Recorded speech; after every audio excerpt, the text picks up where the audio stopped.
구약성경 사무엘하 6장 1절부터 5절까지 말씀입니다.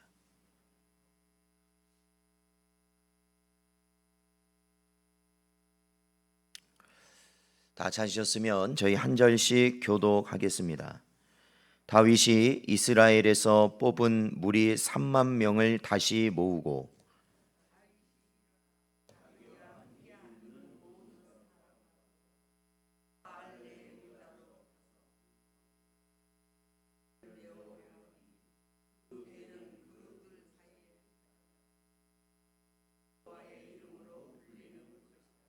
그들이 하나님의 궤를 새 수레에 싣고 산에 있는 아비나답의 집에서 나오는데 아비나답의 아들 우사와 아요가 그 새 수레를 모니라.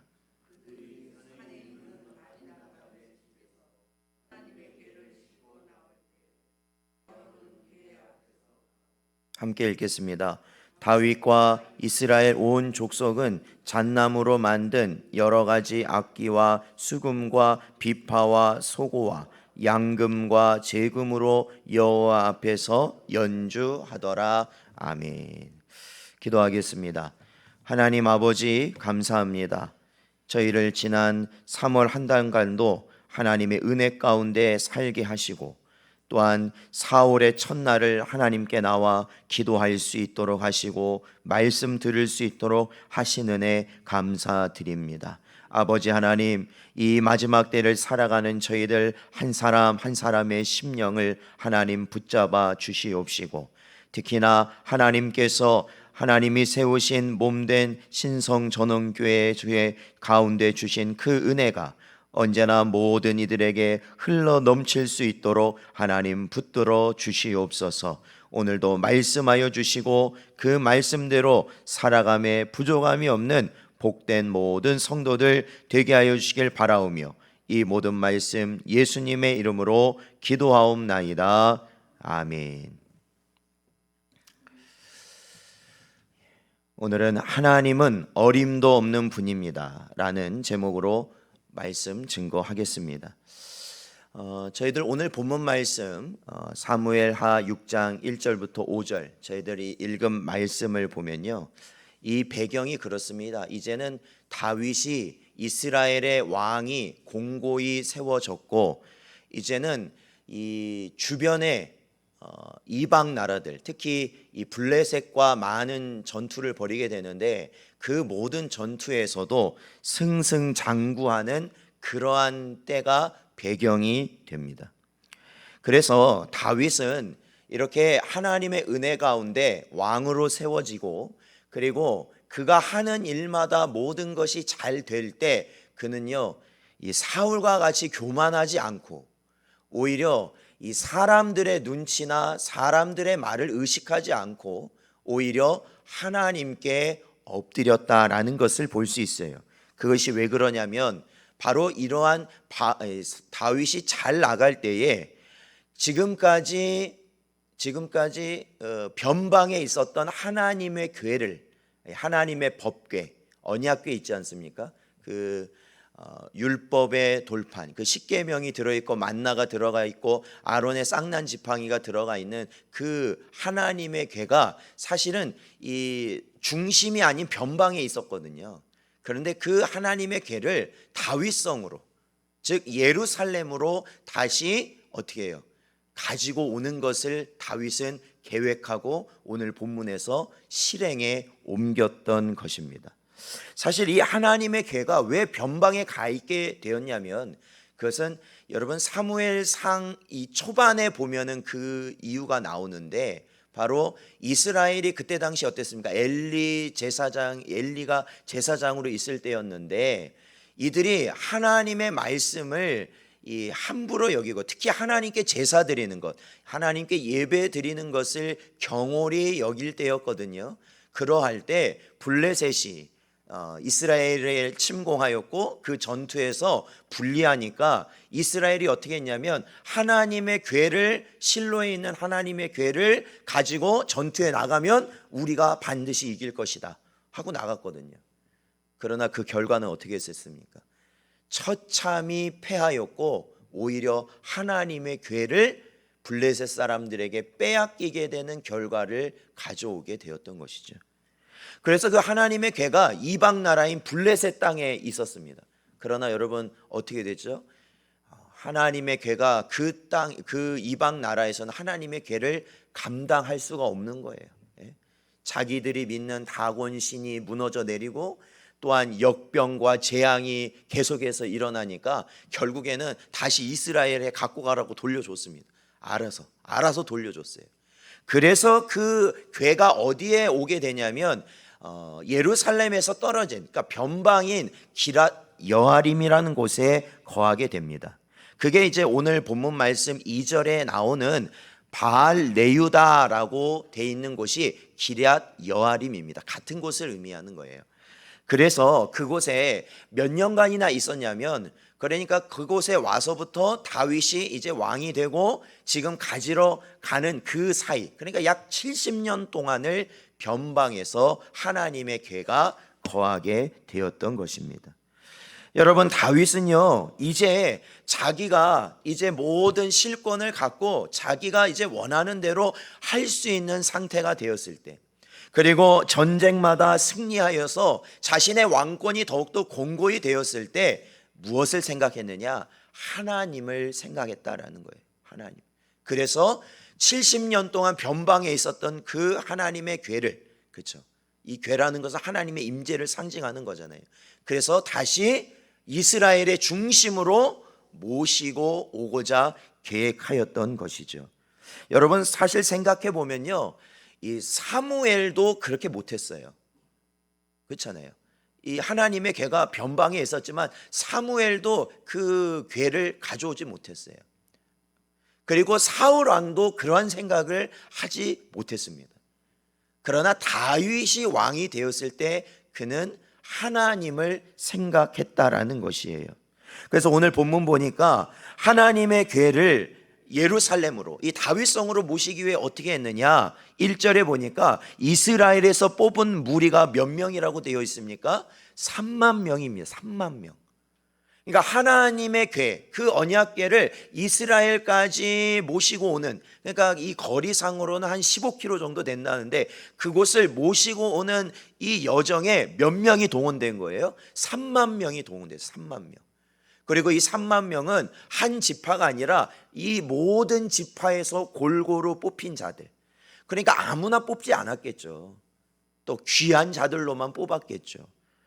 그리고 이 3만 명이나 되는 사람들과 함께 어땠다고 그랬습니까? 이 궤를 옮기는 동안 그 앞에서는 정말로 셀 수 없는 많은 악기들이 동원되어서 그 기쁨을 연주하였다라고 말하고 있습니다. 그리고 그 궤를 옮길 때 특별히, 그렇죠, 특별히 제작된 새 수레를 동원하였다라고 오늘 본문은 또한 기록하고 있어요. 그냥 사용하던 수레가 아니라 새 수레, 새로 만든 수레죠.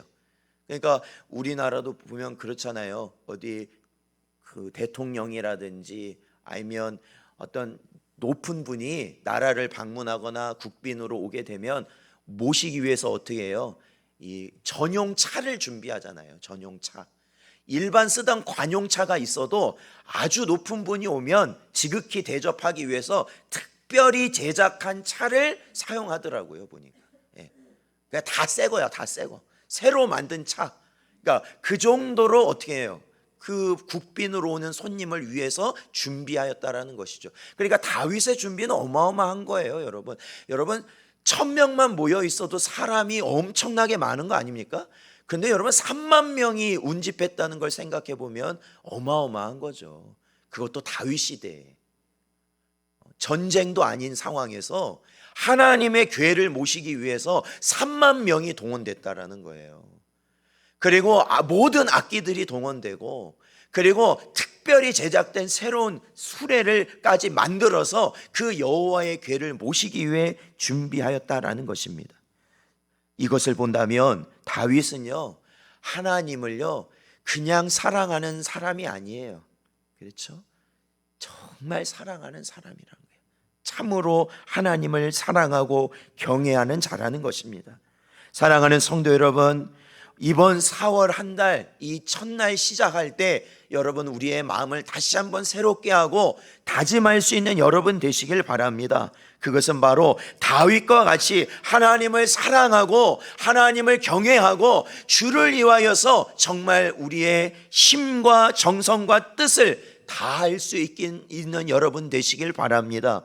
주님께서는 이렇게 말씀하셨어요. 하나님을 섬김에 있어서 마가복음 12장 30절을 보니까 내 마음을 다하고 목숨을 다하고 뜻을 다하고 힘을 다하여 주 너의 하나님을 사랑하라 말씀하셨어요. 사실 이건 구약의 가르침이거든요. 목숨을 다하고 마음을 다하고 뜻을 다하라. 주를 위해서 살아가는 데 있어서 어느 정도 것이라는 말은 사용될 수 없어요. 하나님이 주신 은혜, 그 은혜에 비교하면 아무것도 아니지만 사실 우리의 전부를 하나님께 불사르며 드릴 수 있는 삶의 제사의 모습이 바로 우리 성도들의 모습이다. 그러므로 여러분 4월 한 달을 저희들 살아갈 때 마음을 다하시고 목숨을 다하시고 뜻을 다하고 힘을 다할 수 있는 여러분 되시기를 축원드립니다. 그것이 바로 우리가 다윗과 같이 살아가는 길이라는 거예요. 아마도 여러분 점점 우리가 하나님을 섬기는 삶을 살면서 그러한 마음이 있는 분들이 계실 거예요. 아, 기도해야겠구나. 내가 더 예배해야 되겠구나. 내가 주를 위하여 더 힘써야겠구나. 그런 마음 있지 않으십니까? 그러한 마음으로 오늘도 이 자리에 나오신 것 아닙니까? 그렇다면 오늘도 이 말씀 가운데 더 하나님을 위하여 힘쓸 수 있는 여러분 되시기를 축원드립니다. 그런데 말입니다. 여기까지만 하면 좋겠는데 사실은 이 다윗이 하나님의 궤를 옮기는 이 사건에는요, 사실 이 다음부터가 진짜 이야기가 펼쳐집니다.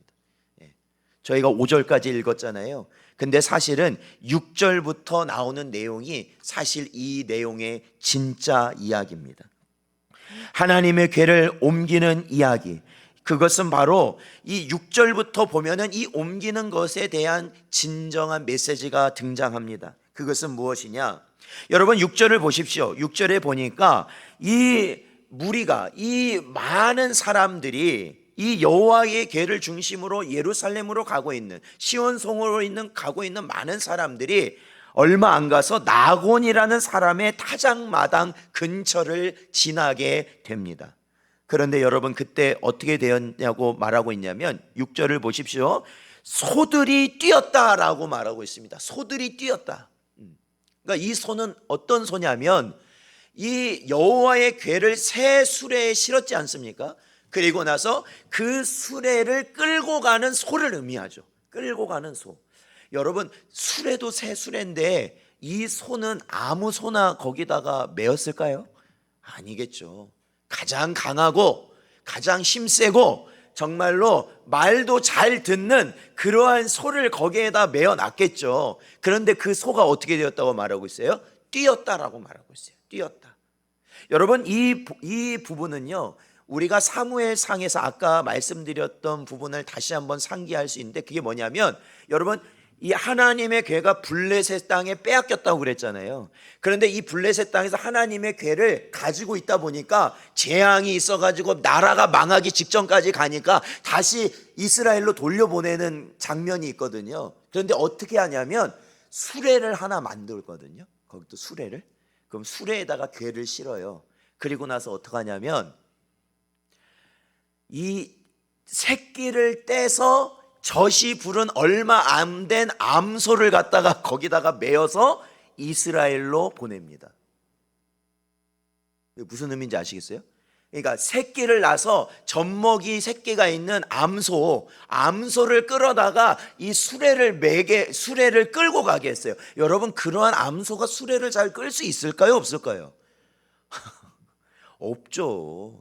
이 새끼랑 떼고 이 젖이 부른 암소를 갖다가 그렇게 할 수는 없죠. 제대로 갈 수가 없어요. 그런데요, 그 말씀을 보면요, 그 암소를 갖다가 놔둬봤는데도 불구하고 어떻게 해요? 이스라엘로 이것이 삐뚤어지지도 않고 곧장 갔다고 나와 있거든요. 근데 여러분 오늘 본문은 어떻게 돼 있어요?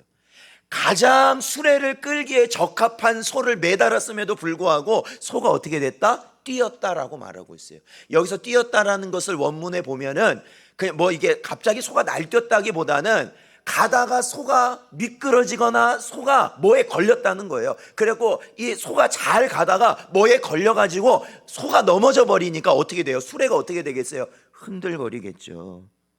자, 그 상황, 이거는요 그냥 일어난 게 아니에요. 누가 그것을 소가 미끄러지도록 하신 거예요? 하나님이 하셨다는 걸 제가 말씀드리고 싶은 거예요. 그냥이 아니에요. 그랬을 때 수레에 있던 괴가 어떻게 합니까? 흔들거리고, 그게 괴가 떨어질 지경에 이제 생긴 거 아닙니까? 그랬을 때 뒤에서 그걸 보고 있던 누가 있었어요? 웃사가 그것을 보고 이 괴가 떨어지면 안 되지 않습니까? 그러니까 순식간에 몸을 날려서 괴를 붙잡은 거예요. 손을 대서 괴를 붙잡은 거예요. 자, 그리하였을 때 어떻게 되었느냐? 자, 우리 7절 말씀을 읽어보겠습니다. 6장 7절 말씀 읽어보죠. 시작.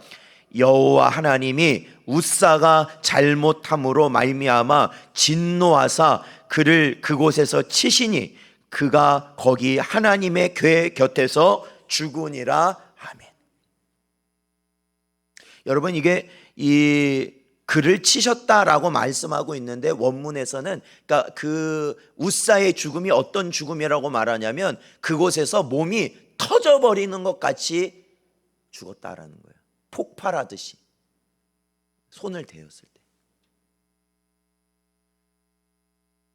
물론 이것이 왜 그런지 아시죠? 왜 웃사가 죽었는지 아시죠? 이게 율법에 기록되어 있어요. 율법에 보면은 이 여호와의 궤를 취급할 때, 다룰 때 주의할 점들이 있어요. 민수기 4장 15절 또한 민수기 7장 9절에 보면은 이 궤를 움직일 때는 반드시 어떻게 하냐면 궤에 있는 고리에다가 거기에다가 기둥을 이 막대를 꽂아 가지고 어떻게 해요? 짊어지고 가야 된다. 그리고 또 하나 주의할 게 뭐예요? 절대로 손을 대면 안 된다라는 거예요. 그 궤에 함부로 아무나 손을 대면 죽게 된다라고 율법에 기록되어 있거든요. 그러니까 사실은 이 율법을, 그러니까 여호와의 궤를 다룬 적이 되게 오래됐잖아요. 제가 말씀드렸잖아요. 70년 동안 변방에 있고, 그러니까 이게 나쁜 뜻으로 한 게 아니라 좋은 뜻으로 하는 거 아니에요? 지금 하나님의 궤를 좋은 데로 옮기는 거 아니에요? 좋은 뜻으로. 그래서 3만 명이나 동원하고 악기들을 동원하고 수레를 만들어서, 특별하게 제작된 수레를 만들어서 여호와의 궤를 옮기는 거 아니겠어요? 모두가 즐거운 잔치자리 아니겠습니까? 그럼에도 불구하고 하나님은 어떻게 했어요? 언약궤에 손을 대게 만드셔서, 이거 대게 만드신 거예요. 이거 소가 움직이게 하신 게 하나님이십니까? 대게 만드셔서 결국 웃사를 죽게 만드셨다는 거예요. 여러분, 그러니까요 오늘 제목처럼요 하나님은 어떤 분이라는 거예요? 어림도 없는 분이라는 거예요. 근데 어림도 없다는 게 뭐냐면 대충 하시는 분이 아니라는 거예요. 좋은 게 아니라는 거예요. 여러분, 아무리 우리가 기쁘고 아무리 우리가 하나님의 복을 누리고 아무리 우리가 하나님의 은혜를 누리는 것 같아도 결국에 우리가 하나님의 말씀, 아주 사소한 것 같지만 하나님의 말씀을 우리가 소홀하게 여겨버리는 순간 우리는 어떻게 된다는 거예요? 하나님의 진노를 받을 수밖에 없다라는 것이에요. 하나님은 자신의 말씀대로 하지 않는 자들을 절대 용납하지 않으신다라는 거예요. 여러분, 다윗의 열심, 그렇습니다. 우리는 본받아야 됩니다. 그 열심을 가지고 하나님을 섬겨야 되는 건 맞아요. 그런데 더 중요한 게 뭐냐? 말씀대로 열심을 내야 된다는 거예요. 자기의 생각과 자기의 뜻과 그냥 자기에게 보여지는 것, 자기가 맞다고 생각하는 걸 가지고 하나님을 섬겼다가는 오히려 하나님의 진노를 얻게 된다라는 거예요. 여러분, 다윗이요 이 상황을 보고 얼마나 놀랐을까요? 여러분, 다윗이 얼마나 놀랐냐면 8절을 보니까요 하나님께서 웃사를 죽이시니까요 다윗이 이 상황을 보고 뭐 했다고 말하고 있어요? 다윗이 분하여 라고 기록하고 있어요. 분하여. 그러니까 여기서 분하다는 것은 하나님 내가 열심히 이렇게 하는데 하나님이 어떻게 이렇게 할 수 있습니까? 이 분하다는 것이 아니라 우리가 하나님 앞에 잘못했다라는 것을 인정했기 때문에 그 마음에 분함이 있었다라는 거예요. 왜 우리가 여기에서 하나님의 진노를 사게 되었는가? 왜 이렇게 모든 것을 잘 해놓고도 우리가 하나님의 진노를 받게 되었는가? 그래서 결국 어떻게 합니까? 궤를 더 이상 시온성으로 옮기질 못합니다. 시온성으로 옮기지 못하고 그 근처에 있는 가드 사람 오벳 에돔의 집에 메어다 둡니다. 근데 여러분 오늘 본문 오늘 말씀 6장 11절 말씀을 보니까요. 여러분 하나님의 궤는요. 하나님이 함께 하시면요. 그것은 저주가 아님을 분명히 가르쳐 주고 있어요. 왜? 오벳 에돔의 집에 있을 때 복이 그 집에 임하였다라고 기록하고 있거든요. 그러니까 여러분 우리가 오늘 이 4월 한 달 우리가 시작하는 이 날에 우리에게 주시는 말씀은 뭘까요? 우리가 힘과 뜻과 우리의 목숨을 다하여 하나님을 향한 열심을 가지고 살아가되 중요한 건 뭐예요? 말씀 가운데 행하시라는 거예요. 말씀 가운데 하나님의 말씀 가운데 행하시라.